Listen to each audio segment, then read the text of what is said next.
자, 다음은 거부 처분이 사전 통지의 대상인가? 자, 이 쟁점은 행정절차법에서 사례로 가장 많이 나온 쟁점입니다. 그래서 꼭 알아둬야겠어요. 먼저 알아둘 건 뭐냐면 사전 통지 대상은 불이익 처분에 한정돼 있죠. 불이익 처분이란 권익을 제한하거나 의무를 부과하는 처분입니다. 그런데 거부 처분이라는 걸 좀 알아야 되는데요. 거부 처분은 수익적 처분을 신청했는데 거부가 나온 거죠. 따라서 이 거부 처분은 원하는 대로 안 해줬다. 그래서 우리가 소극적 처분이라고 부릅니다. 소극적 처분의 반대는 적극적 처분이겠죠. 여기서 말하는 소극적 처분이란 사실 거부 처분은요, 실체가 없는 거예요. 물론 거부 처분서가 나가긴 하지만 예를 들면 짜장면집 영업 허가를 신청했어요. 거부 처분이 나왔습니다. 자, 여기서 이 거부 처분은요, 짜장면집 허가를 신청한 국민의 권익을 침해합니까? 자, 제가 짜장면집 하려고 짜장면집 허가를 받기 위한 신청을 합니다. 이게 이제 식품위생법상 영업 허가 신청을 한 건데요. 일반 음식점 영업 허가를 신청했습니다. 그런데 제가 원하는 대로 안 해주고 거부 처분이 나와요. 이 거부 처분은 저의 권익을 새롭게 제한합니까? 아니면 새로운 의무를 부과합니까? 사실은 실체가 없는 처분으로서 소극적 처분이라고 말하는 건 뭐냐면 신청할 당시에 저는 음식점 영업을 할 수 있는 법적 지위가 없거든요. 그래서 그 법적 지위를 달라고 신청했는데 거부가 나오잖아요. 이 거부 처분은 신청을 한 민원인, 즉 국민의 권익을 새롭게 제한하는 내용은 없어요. 그래서 우리가 소극적 처분이라고 말하는 겁니다. 그렇다면 이 거부 처분이 과연 신청인에게 불이익 처분이냐? 원하는 대로 안 해줬으니까 불이익 처분이라고 봐야겠다는 견해도 있을 수 있겠죠. 그렇지만 다른 견해에서는 수익적 처분을 신청했다가 거부 처분이 나왔다고 해서 기존의 법률 관계가 변동되는 새로운 불이익은 존재하지 않는 것이다. 그렇다면 불이익 처분이 아니니까 사전 통지, 즉 행정절차법 21조 1항에서 말하는 불이익 처분, 권익을 제한하거나 의무를 부과하는 처분은 아니지 않느냐? 그럼 부정설이 나오는 거예요. 자, 먼저 볼까요? 결국 거부 처분이 사전 통지 대상인가와 관련해서는 거부 처분이 사전 통지 대상인 불이익 처분이 되겠냐는 거예요.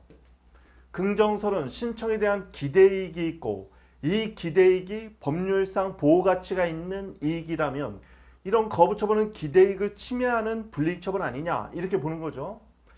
기대이익이 있으며 허가의 거부는 결국 영업의 자유에 제한이 해제되지 않는 거잖아요.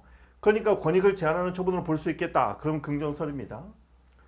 부정설은 신청을 통해서 이미 의견 진술을 했잖아. 이 말은 왜 나오냐면 사전 통지를 하는 취지가 너에게 불이익 처분이 발령될 거니까 네가 하고 싶은 얘기 있으면 해봐. 즉 사전 통지는 21조 사전 통지는 22조 의견 진술 기회를 주기 위한 그런 절차를 형성하고 있어요.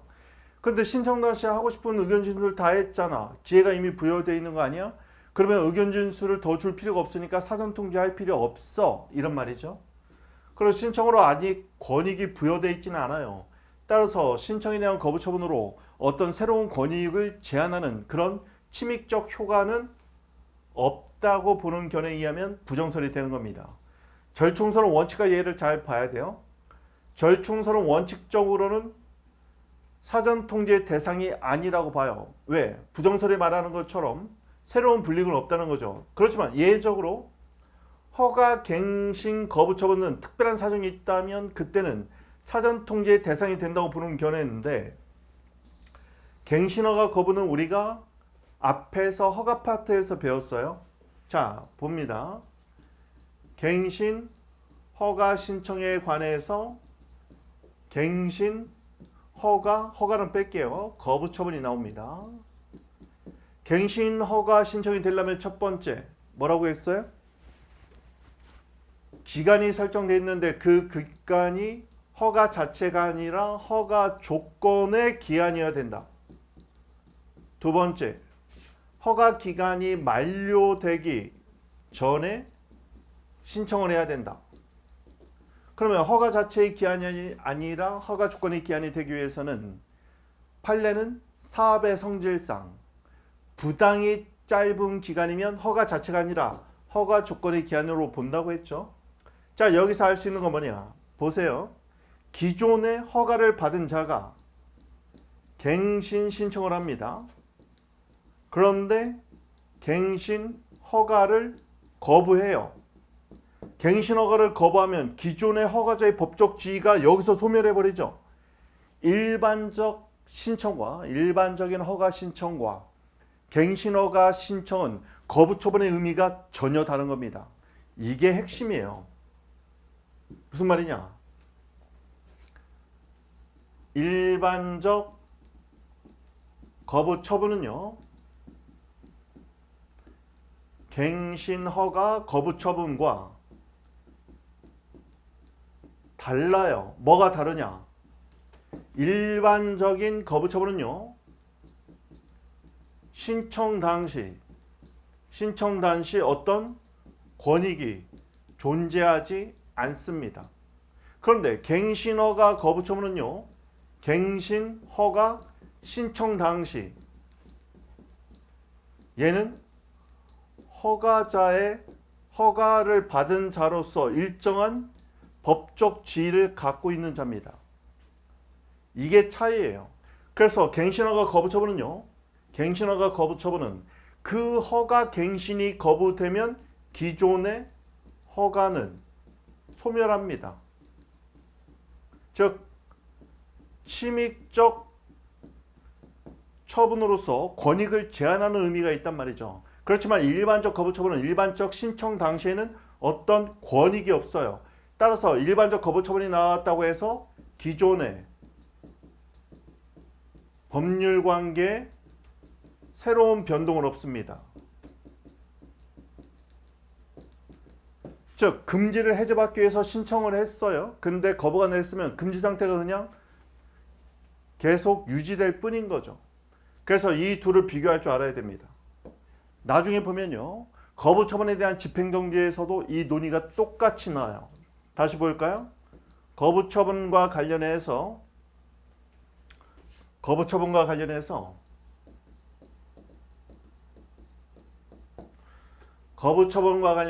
사전통지, 나중에 뒤에서 배우는 집행정지가 있어요. 자, 여기에서 우리 판례는 거부처분에 대한 사전통지도 부정하고 집행정지도 부정합니다. 그런데 지금 우리가 보는 것처럼 절충설에 해당하는 다수설은요, 어떻게 보냐면 거부처분에 대한 사전통지는 원칙적으로는 부정이 맞지만 예외를 긍정합니다. 여기도 마찬가지예요. 집행정지와 관련해서도 다수설은 동일한 논거를 취합니다. 다수설은 원칙적으로 거부처분은 집행정지 대상이 아니라고 봐요. 그렇지만 예외적으로 집행정지 대상이 될 수 있다고 봅니다. 이때 이 학설에서 예외가 긍정되는 이 부분 있잖아요. 이 부분이 결국 갱신 허가에 대한 거부처분일 때입니다. 따라서 유력설은요, 거부처분은 원칙적으로 사전통지의 대상이 아니다, 집행정지의 대상이 아니다. 이때는 일반적인 거부처분일 때는 판례와 결론을 동일하게 갖고 있어요. 그렇지만 여기처럼 갱신허가 거부처분일 때는 예외를 긍정하는 견해가 아주 유력한 견해입니다. 이거 꼭 알고 있어야 돼요. 거부처분이 사전통지의 대상이냐, 절차 파트. 집행정지의 대상이냐, 이건 나중에 가구제 파트에서 배웁니다. 꼭 알아둬야 돼요. 그럼 판례는 항상 부정설을 취한다고 했죠. 판례는 부정설입니다. 어떻게 부정설을 취하는지 보세요. 판례 동호를 답안지에 사례 같으면 써야 됩니다. 신청에 따른 처분이 이루어지지 아니한 경우, 신청에 따른 처분, 신청을 받아들였다, 인용이라고 하죠. 인용 처분이 이루어지지 아니한 경우에는 아직 당사자에게 권익이 부과되어 있지 않다. 뭘로?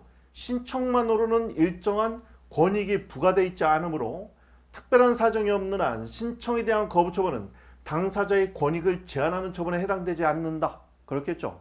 왜냐면 수익적 처분을 신청했지만 이 신청이 거부됐다고 해서 기존의 법률 관계가 변동되는 건 아니거든요. 따라서 원칙적으로 사전 통지 대상이 되지 않는다. 부정서를 취하고 있는 겁니다. 그렇지만 다수설은 일반적 거부 처분일 때는 판례와 동일하나 갱신허가 거부 처분일 때는 신청 당시 일정한 기존 허가자로서 기존의 허가를 받은 자로서 일정한 법적 지위가 있다는 것이죠. 예를 인정하는 견해로 가져야 돼요. 거부 처분은 처분에 실체가 없다. 그냥 거부하는 거예요. 실체가 없는 소극적 처분에 불과하다. 소극적 처분이라는 단어는 써주면 좋습니다. 우리가 거부 처분은 소극적 처분이라고 부르거든요. 여기서 말하는 소극적 처분이란 새롭게 법률 관계를 변동시키는 내용은 없어요. 거부 처분이긴 하지만 소극적 처분에 불과해서 권익을 제한하는 처분은 아니므로 원칙적으로는 부정설이 타당합니다. 다만 허가 갱신이나 갱신 또는 연장 신청에 대한 거부 처분은 종래 허가 유력이 상실되는 그런 새로운 법적 효과가 있죠. 특별한 사정이 있고 신청 당시 고려할 수 없었던 갱신 거부 사유도 있을 수 있기 때문에 별도의 의견 진술 기회도 줘야 됩니다. 그래서 갱신허가 거부일 때, 연장허가 거부일 때는 사전 통지 대상으로 보는 절충서를 취한 건데 재판 실무에 따라서는 다만 마지막에 써주는 게 좋아요. 판례에 따르면 부정. 판례는 갱신허가 거부 처분일 때도 사전 통지의 대상성을 부정합니다. 자, 다음은 의견 청취입니다. 사전 통지를 하는 게 결국 의견 청취 절차 때문에 하는 거예요. 의견 청취란 행정청이 행정처분의 상대방 이해관계자에게 자신의 의견을 진술할 기회를 주는 겁니다. 그래서 스스로 방어할 수 있는 기회를 부여하는 절차를 의미해요. 자, 의견 청취 절차로서 약식 절차인 의견 제출 절차도 있고 정식 절차인 청문이나 공청회도 규정하고 있습니다. 의견 제출. 자, 22조에 있다는 거. 조문 베끼면 조문 문제는 그냥 조문을 현출하면 돼요. 의견 제출이나 행정청이 어떤 행정작업을 하기 전에 당사자 등의 의견을 제시할 수 있는 기회를 주는 거예요. 그래서 그 의견 진술을 받고 자기 변명할 기회를 주는 거죠. 쉽게 말하면 소명한다고 하죠. 청문이나 공청회에 출석해서 의견 진술을 하지 못하는 경우에는 약식 절차로서 개인에게 그 절차를 인정해 줍니다. 조문도 있고 행정청이 당사자에게 의무를 부과하거나 권익을 제한하는 처분, 이런 처분을 우리가 불이익 처분이라고 앞에서 봤죠. 청문 또는 공청회의 경우 외에는 당사자에게 개인적으로 의견 제출의 기회를 줘야 합니다. 조문에 있어요. 의견 제출 절차의 예외는요. 앞에서 본 21조 사전 통지가 면제되는 경우, 이건 21조 사항에 있습니다.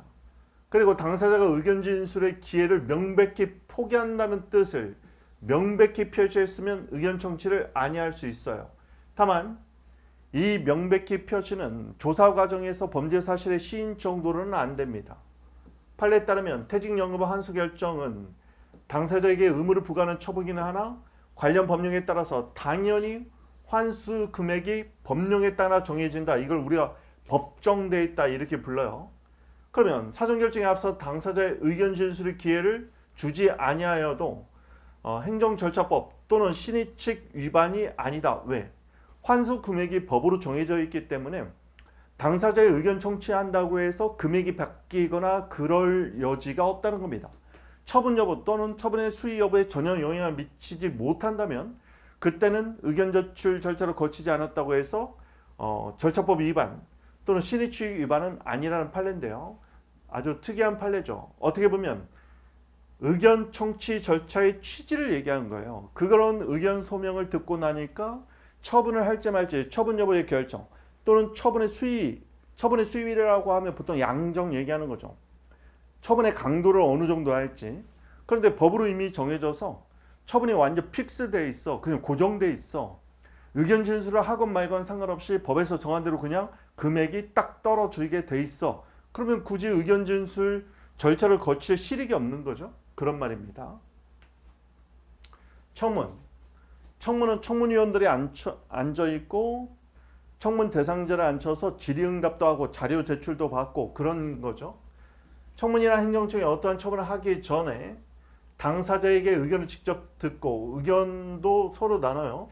증거조사도 하는 절차를 말합니다. 의견만 듣는 게 아니라 거기서 증거조사도 해요. 따라서 침입적 처분 같은 거 할 때는 반드시 청문을 거쳐야 됩니다.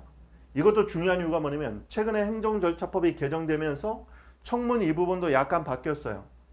자, 우리 행정절차법 말고 개별법, 여기서 말하는 다른 법령은 개별법입니다.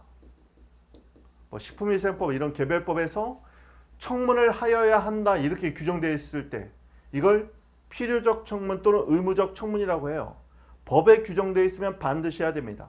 청문을 거치지 않고 침입적 처분을 발령하면 절차상 하자로서 위법 사유가 돼요. 물론 이제 취소 사유에 불과하긴 하지만 행정청이 스스로 필요하다고 인정되는 경우 이걸 임의적 청문이라고 하죠. 임의적 청문은 거치거나 안 거치거나 아무 상관없어요. 왜? 위법 사유가 되지 않습니다. 임의적이라는 말은 행정처의 의사에 맡겨져 있기 때문에 행정처에 거쳐도 되고 안 거쳐도 되는 거예요. 3번이 중요한데요. 청문 절차에 하자가 나올 때는 법령에 규정 있는 걸 다 줘요. 3번은 왜 중요하냐면 2017년에 개정법에 의해서 이 부분이 바뀌었어요. 인허가라는 말은 인가 또는 허가죠. 인허가를 취소할 때 또는 신문 자격의 박탈, 특히 자격 박탈 같은 것도 있을 수 있어요. 조합은 사례에서 많이 나와요. 조합 설립허가, 이게 이제 재건축 조합, 재개발 조합 얘기하는 거죠. 조합의 설립허가 취소할 때 과거에는 어떻게 돼 있었냐면 국법 개정되기 전에는요. 신청에 의한 청문이었습니다. 당사자가 신청을 하면 필요적으로 청문을 거쳐야 된다 이렇게 돼 있는데 법이 바뀌면서 얘도 의무적 청문으로 바뀌었어요. 그래서 조합 설립허가 취소할 때는 반드시 청문을 거쳐야 됩니다. 이제는 개정 전에는 사모의 청문이 신청에 의한 청문으로 규정되어 있으나 행정절차법이 개정되면서 의무적 청문으로 바뀌었어요. 왜 바꿨을까요? 당사자가 청문을 해달라고 신청하는 것이 아직은 우리나라에서 권리의식이 낮기 때문에 이렇게 해보니까 거의 이루어지지가 않아요. 그러니까 아예 그냥 의무적 청문으로 바꿔버린 겁니다. 청문 절차의 예에도 마찬가지로 사전 통지가 면제되는 21조 사항은 그대로 적용됩니다. 그리고 이것도 앞에서 봤죠. 의견 진술의 기회를 포기한다는 뜻을 명백히 표시했을 때 이럴 때만 예외사유가 인정됩니다. 좀 엄격하게 해석해 줘야겠죠. 자, 청문을 거치지 않는다고 당사자들끼리 협약을 체결했다고 해서 청문 절차가 배제되느냐? 절대 그렇지 않아요. 협약 체결만으로는 청문 절차를 배제할 수 있는 예외 사유에 해당한다고 할 수 없습니다. 따라서 협약으로 청문 절차를 거치지 않고 침입적 처분을 할 수 있다고 당사자가 합의를 받더라도 행정법은 공법으로서 공법은 강행법규성이에요. 민법은 임의법규성이 많죠. 당사자들의 사적 자치 원칙에 따라서 당사자가 자유롭게 법률관계를 형성할 수 있습니다. 그래서 임의법규가 많죠. 사법관계에서는. 공법관계는요. 공익을 위해서 강행법규로 이루어져 있다고 봐야 돼요. 특히 이건 뭐 객관식에도 많이 나오는데 청문 통지서가 반송됐거나 또는 청문 상대방이 불출석했다는 이유로 청문 절차를 실시하지 않으면 절차상 하자가 생겨요. 실시하지 않고 침해적 처분을 했다면 위법한 처분이고 절차상 하자로서 취소 사유에 해당됩니다. 당사자가 청문서가 반송되었든 불출석했든 무조건 청문 절차 실시는 해야 돼요. 따라서 청문위원들끼리 의견을 주고받으면 됩니다. 다만 주의할 건 뭐냐면요. 상대방이 정당한 사유 없이 출석하지 않았다면 보통은요. 불출석 사유를 소명하고 연기를 요청할 수 있어요. 그런 연기 신청을 하지 않고 정당한 사유 없이 불출석했다면 다시 기회를 줄 필요는 없습니다. 실시는 해야 돼요. 그렇지만 정당한 사유 없는 불출석의 경우에는 기회를 다시 주지 않고 청문 절차를 종료시켜버릴 수 있어요. 청문 절차를 종료시키고 나서 침입적 처분을 발령할 수 있는 겁니다. 실시는 반드시 해야 돼요. 청문 절차는요. 청문 절차는 시험에서 사례로도 많이 나와요. 하자치유 문제로도 많이 나옵니다. 자, 다음은 공청회네요. 청문은 청문 대상자를 앉혀놓고 청문위원들이 막 쪼아대는 거죠. 쉽게 말하면. 공청회는 일반 공중에게 듣는다는 얘기입니다. 보통 우리가 공청회 같은 걸 하면요. 이해관계가 대립되는 양 진영에서 전문가들을 다 불러요. 섭외해서. 그래서 이른바 전문가라는 사람들이 나와서 막 얘기를 하죠. 그러면서 자유롭게 막 이런저런 얘기가 오고 가는 거예요. 그게 청문하고의 차이입니다. 공청회란 공개적 토론을 해요. 그래서 당사자뿐만 아니라 전문가들도 옵니다. 그래서 전문 지식과 경험을 가진 사람, 그리고 일반인들도 참석해서 의견 진술 기회를 주는 겁니다. 이런 공청회 같은 경우는 어떤 정책을 결정할 때 주로 많이 이용되죠. 그래, 이런 공청회, 뭐 우리가 뉴스 같은 데 많이 보죠. 의견 수렴 절차를 의미합니다. 다른 법령에서 공청회를 개최하도록 규정하고 있는 경우에 공청회를 합니다. 최근에 코로나 팬데믹 상황 때문에 이 비대면이 더 많아져서 이런 공청회 같은 거 할 때 인터넷 중계도 막 같이 하죠. 법으로도 이제는 강제가 되고 있어요. 해당 처분의 영역이 광범위해서 널리 의견 수렴이 필요하다고 인정될 때 이런 경우에도 공청회를 거칩니다.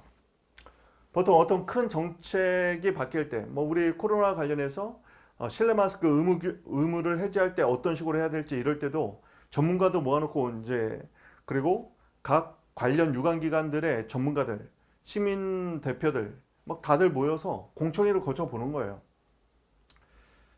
공청회는 사전 통지가 면제되는 경우 21조 사항이 있었고 당사자가 의견 진술 기회를 포기한다는 뜻을 명백히 표시하면 아니할 수도 있습니다. 이건 다 공통된 예외죠.